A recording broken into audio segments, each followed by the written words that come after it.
ধরো তুমি কাউকে পড়াতে গিয়েছো, আর সে যখন মনোযোগ দিয়ে লিখতে থাকে, তখন তুমি সেই সময়টা কি করবে?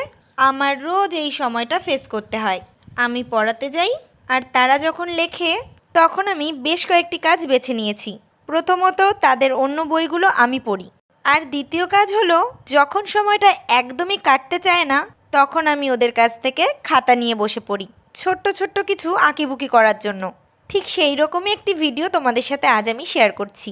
কিছুটা সময় এটা ওটা করে কাটলে মন্দ হয় না, বরং নিজেরও একটু চর্চা হয়। আর সব থেকে বড় কথা হলো, লেখার ক্ষেত্রে যেমন যত তুমি লিখবে তত তোমার হাতে স্পিড আসবে, আর লেখাগুলোও সুন্দর হবে। ঠিক আঁকাটাও সেই রকম, যত প্র্যাকটিস করবে তত ভালো হবে। নিজেকে এইসব ক্ষেত্রে কিছুটা কমা মনে করেই আমি এইসব কাজগুলো করার চেষ্টা করি। আজকের আঁকাটা ওর কাছে ভালোই লেগেছে। তোমরা বলো তো, আজ আমি এটা কিসের ছবি আঁকলাম?